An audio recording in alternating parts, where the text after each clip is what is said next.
Tsupi! Kasunod ng pasigaw na pagsaway na iyon ni Mang Paking ay ang malakas ding palahaw ng isang galising asong itim. Wag naman ninyong paluin, Mang Paking. Saway rin ni Chris sa matandang lalaki. Nako. Umubo saglit ang matanda bago magpatuloy. Kung ayaw ninyong masaktan iyang alaga ninyo, wag ninyong hayaang pakalat-kalat sa kalye. Pweh, pakabaho. Aala-alaga ng aso ni hindi nyo kayang paliguan. Sikmat pa nito bago muling inatake ng ubo.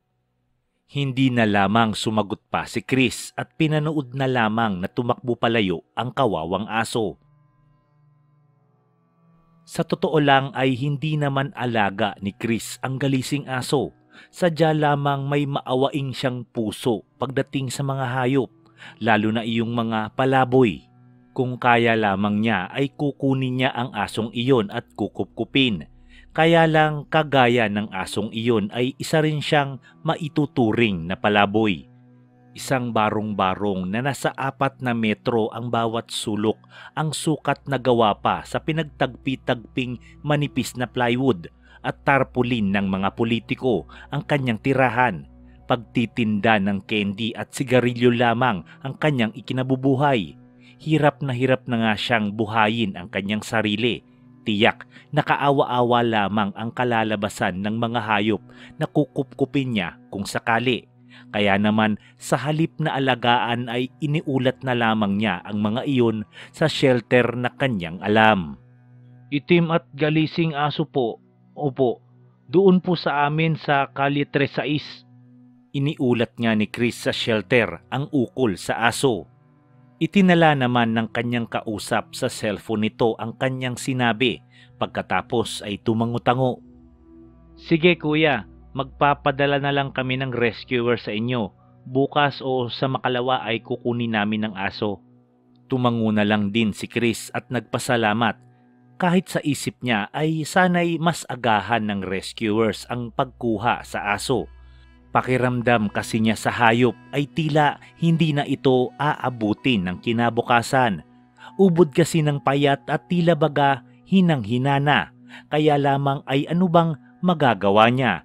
Nakikisuyo lamang siya at alam niyang abala rin ang mga tao sa shelter. Ganun ho ba? O sige ho, tutuloy na ho ako. Kagaya ng nakasanayan ay 7:00 na ng gabi nakarating si Chris sa kanilang lugar. Naabutan niya pang nag-iinuman si Mang Paking at isa pang kapitbahay sa harap ng bahay ng una. Napansin siya ni Mang Paking at nginisihan, kaya naman yumuko siya at binilisan ang paglalakad. Hoy Chris! Itinali at ikinulong mo na ba ang alaga mo? Kapag nakita kong pakalat-kalat yan dito sa amin, gigilitan ko ng leeg yan. Binuntutan pa iyon ng mama ng nakakalokong tawa bago ito inihit ng ubo na tinawanan naman ng kainuman nito. Hindi na lamang kumibo si Chris at nagpatuloy sa paglalakad. Pagkarating sa barong-barong ay itinaas lamang niya ang tarpaulin na nagsisilbing kurtina at pinto na rin para makapasok. Halos mapaupo siya sa lupa, dala ng labis na gulat pagkakita sa asong galisin na nakaupo sa kanyang higaan na kawayan. Hindi naman siya nagulat na nakapasok iyon sa loob dahil nga sa walang kwenta niyang pintuan. Ang ipinagtataka lamang niya ay bakit kaya pumasok iyon sa kanyang barong-barong. Kumiwal-kiwal ang buntot ng aso, tila nagagalak itong makita siya. Napangiti naman si Chris at binuhay ang dibateryang ilaw. Naaalala mo pa ba ako? Tanong niya sa aso.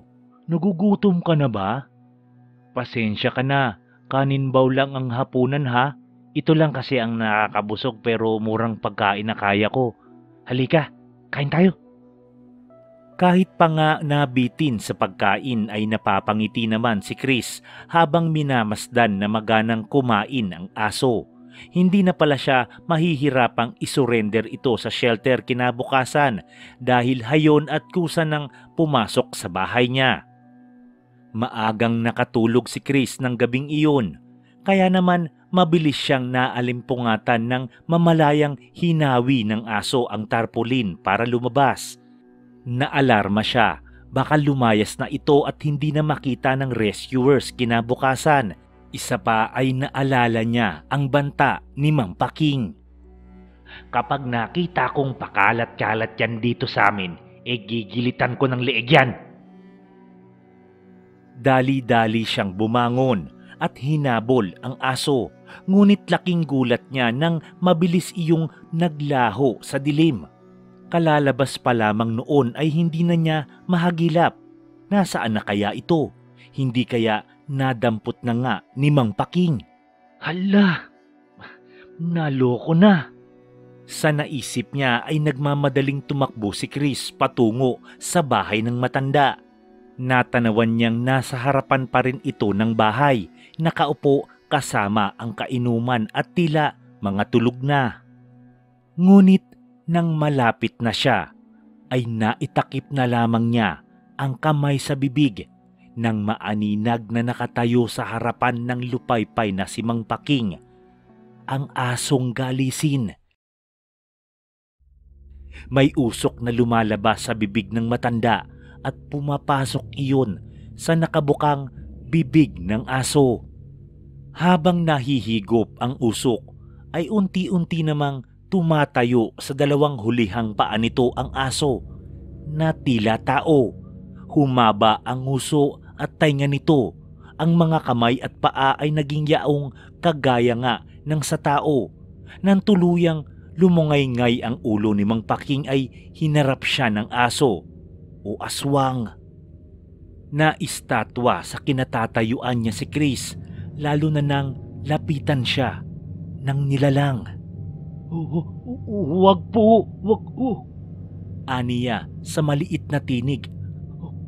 Maawa po kayo.